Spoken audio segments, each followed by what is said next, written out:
Hey guys, I'm gonna try to make this as quick as possible because we do have a lot of stuff to cover about graphing in a very short amount of time. It would really be helpful if you have your graphic organizer out to help you.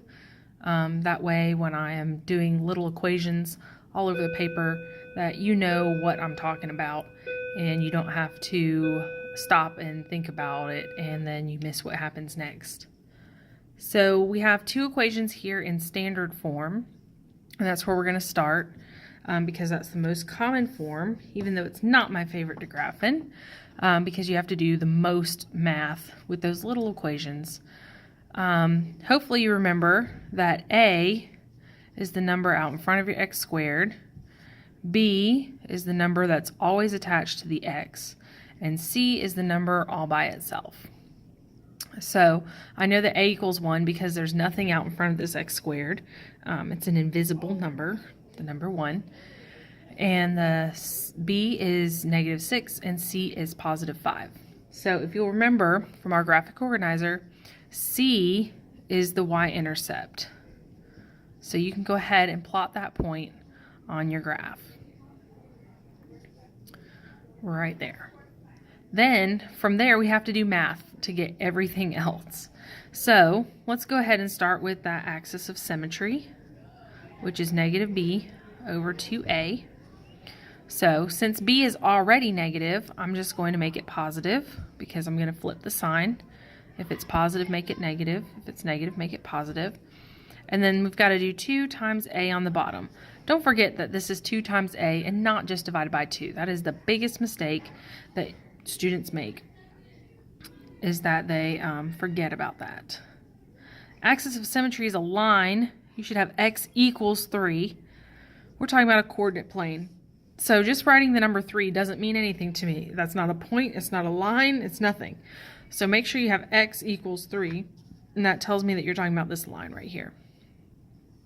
Then for my vertex, which is another really important thing for our quadratic, we start with this 3.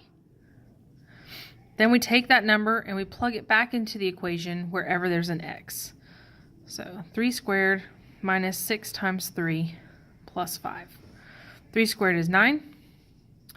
6 times 3 is -18 plus 5. And there we go. This is going to be -9 plus 5. We get 4. Nope, -4. Whoops. I knew that was wrong because I know that my graph faces up, so I shouldn't have a vertex all the way up here. It wouldn't make much sense. I know it has to cross the x-axis. Speaking of crossing the x-axis, let's find the roots where it crosses the x-axis. Those are also called zeros. So I need two numbers that multiply to be 5 and add to be -6. Well, if they're going to multiply to be 5, there's only one set of numbers that multiplies to be 5. And for them to add to be -6, I know they have to both be negative. So x minus 5, x minus 1 were my two factors. And then you set each of those equal to 0, or you remember, if I'm taking it out of parentheses, I flip the signs. So we have x equals 1 and x equals 5.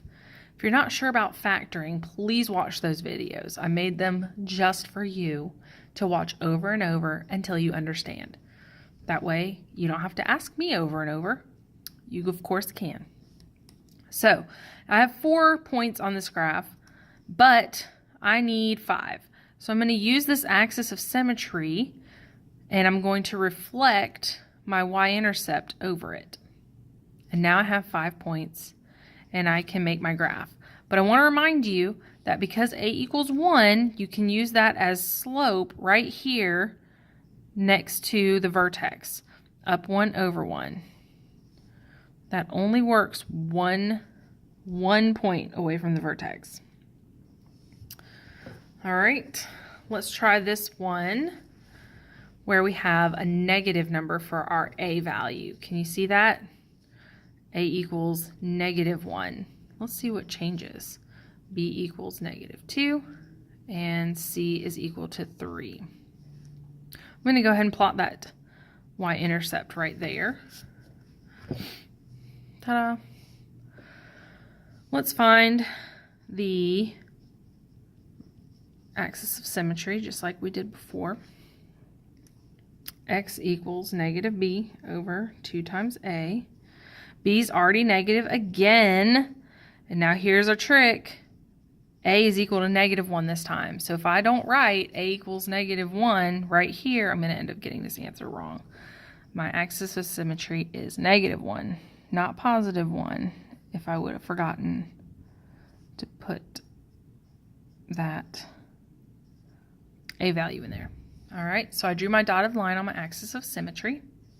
Now, to find my vertex, I start with that negative 1. I need to plug it back in to my equation everywhere that there is an x. This is really tricky, this negative 1 situation that's being squared.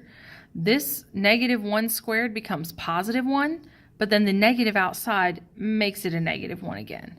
These two negatives make a positive 2 and a positive 3. So here we have positive 4. So at negative 1, positive 4 is where we have our vertex. Then, because it's right here, I'm going to go ahead and reflect this point over like that. Now let's find our roots. This is a really tricky way to factor. You don't have to factor this. You can do the quadratic formula, or you can factor out this negative, do what you will, and then put it back. So let's do, because a is something other than positive 1, I need to multiply a times c. So you get negative 3, and then negative 2 stays the same. So I need two numbers that multiply to be negative 3 and add to be negative 2. Multiply to be negative 3, add to be negative 2. And that's going to give me negative 3 and positive 1. Then I'm going to do this a really strange way that I've never taught you guys before. I'm going to factor by grouping. I'm going to put my minus 3x plus 1 minus 1x minus plus 3.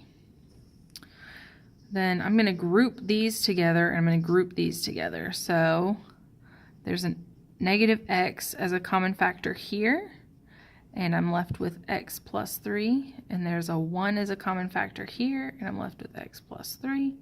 So my actual roots are negative x plus 1 equals 0, and x plus 3 equals 0. Please disregard all of this right here. You can do it using the quadratic formula if there's a negative out in front, or some other method, because it's really tricky to do this. So I'm going to subtract 1 from both sides, and I get negative x equals negative 1. That's sort of a ridiculous response. So I'm going to multiply both sides by negative. So one of my roots is positive 1. That was really confusing, and I'm very sorry about that. Sometimes math is a little bit confusing. The other one's negative 3, and that's how you normally do problems. Now I have 5 points altogether. Ta-da! And there's my graph. Let's move on to vertex form. I love vertex form because we have the vertex. This number is h, and this number is k. So my vertex, super easy, is h comma k. The only thing is, because this h is in parentheses, we need to flip its sign. 3, negative 4. So I can go ahead and put 3, negative 4 on my graph. Now, unfortunately, we have to do a little bit of math to find everything else needed here. I know my axis of symmetry would go along this same line. AOS is x equals h. AOS, x equals h. Some other things that might be helpful are the roots and the y-intercept. The y-intercept is pretty easy to get. All we have to do is plug in 0 for x. So if I plug in 0 for x, I get negative 3 squared, which is 9, minus 4, which is positive 5. So it's right here. And then I can reflect that point over my axis of symmetry, because that's what it's really great for. That's why we always put it on our graph. Last but not least, we're going to find our roots. For roots, we substitute 0 for y, because we want to find where they are on the x-axis. So y equals 0 then. And the first thing I'm going to do is make sure that this x minus 3 squared is all in itself, all on one side by itself. So I'm going to add 4 to both sides. And then this should look exactly like a level 1 question, which is on my day 3 videos. So I take the square root of both sides, plus or minus 2 equals x minus 3. And then you have to set up 2 different equations. X minus 3 equals positive 2. X minus 3 equals negative 2. Add 3 to both sides. X equals 5. X equals 1. 5 and 1. Now I have 5 points. And again, I don't want to leave out down here because I don't want my graph to not have that nice curve. I don't want it to be straight lines. This is not 2 linear functions. This is a curve, a parabola. So, just like that.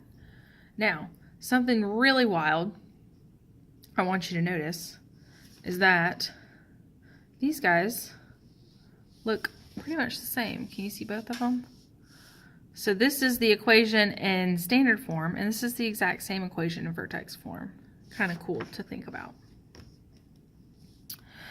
All right, let's look at this vertex form equation. This one's got an a value here of negative 2. So that tells me that this is going to be facing down. And it's going to be a little skinnier than the guy above him. So this is my h and this is my k. So my vertex is h comma k. Remember, my h is inside parentheses, so I need to flip its sign when I take him out. But k stays exactly the same. So negative 1 and positive 2. There we go. Then I'm going to find my axis of symmetry, which is just x equals h. So that's also negative 1. Remember, your vertex is on the axis of symmetry.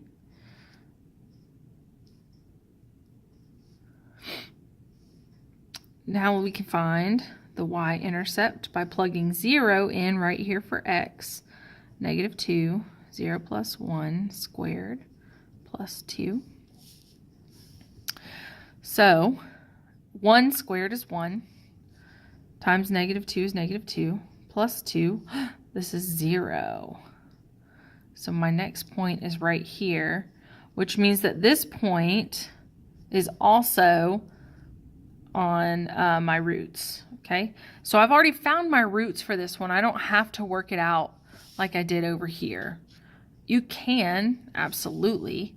However, it's not going to help us to add more points to our graph, and I need 5 of them.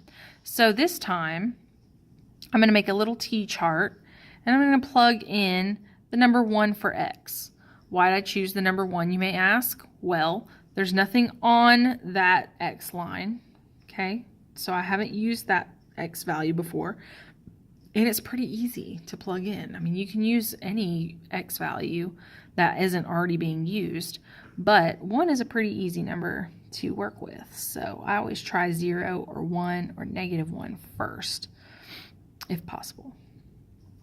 So I just plug that number in for x. I've got 1 plus 1 is 2, and 2 squared is 4, plus 2. So then negative 2 times 4 is negative 8 plus 2. That's negative 6. So at 1, we're down here at negative 6. And you see how it's 2 away from my axis of symmetry? So this one's going to be 2 away on this side using that symmetry. And then this guy faces downward. Notice how he's skinnier than this one? Okay. My curves are a little bad. But this guy is much thinner than this one. So that's what your a value does. All right, last form is vertex. Not vertex form, intercept form. So these are my two intercepts. And it can't be my y-intercept. We've already talked about that key feature already being in standard form. So these have to be my x-intercepts. And we call them P and Q, sometimes M and N, but P and Q sounds different when you say them. So I'm going to use P and Q. So remember, when I take something out of parentheses, I'm going to flip its sign. So this one's going to be at +2, and this one's going to be at -2. Okay? So to find my AOS, I'm going to use a little equation, P plus Q divided by 2, which is really adorable because it rhymes. So hopefully you'll remember it. So one of them is -2, one of them is +2 over 2. That meets 0, right?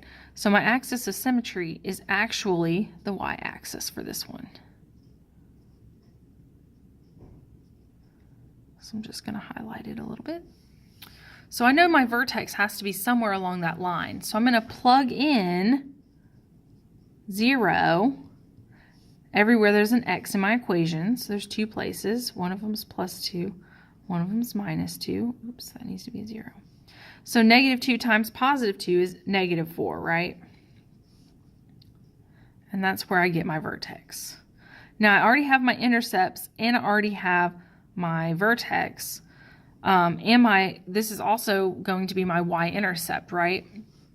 So you can again plug in a number to a t-table, or you can do that trick because my a is equal to 1, and just go up 1 over 1, up 1 over 1. But let's plug in 1 just to see if that's right. Let's see, 1 minus 2, 1 plus 2. We've got -1 and 3. -3, that's our point. So we did that right. Then we can just draw our curve. You could also plug in 3 to get a value up here that you can reflect. That's also helpful sometimes. All right, this last one, I have a fraction for my a value. My a is equal to 1/2. This one's going to be P, and this one's going to be Q.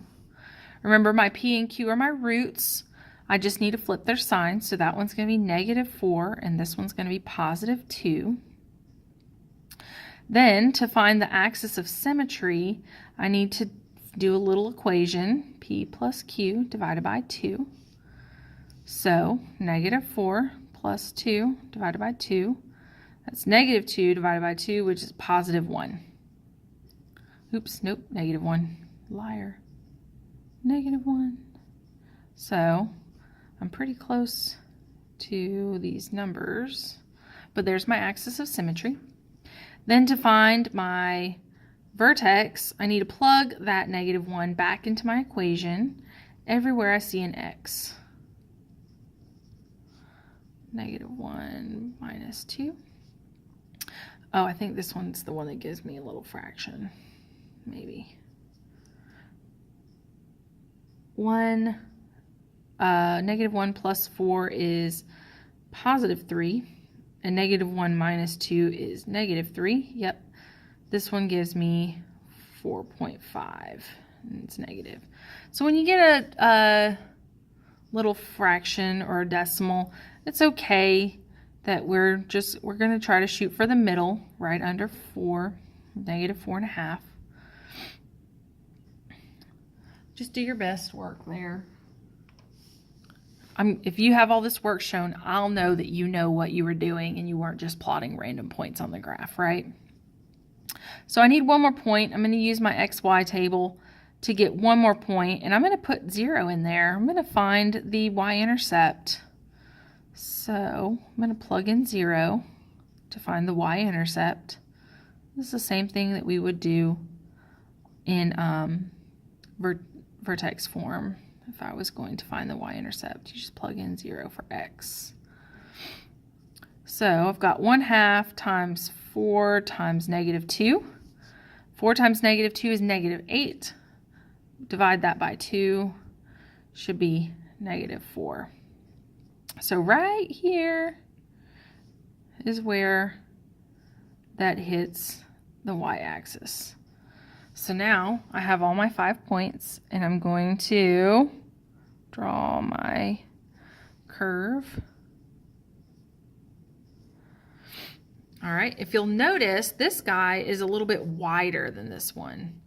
So that's what that 1/2, that A value does. Whenever it's less than 1, it makes it wider. So like 1/3, 1/5, 1/7, 2/3, all of those are going to make the graph wider than a regular standard function. Hopefully this helps. You can watch it over and over. You can fast forward and stuff to adjust the form that you can't remember how to do something. Don't forget to look at your graphic organizer. It'll help you.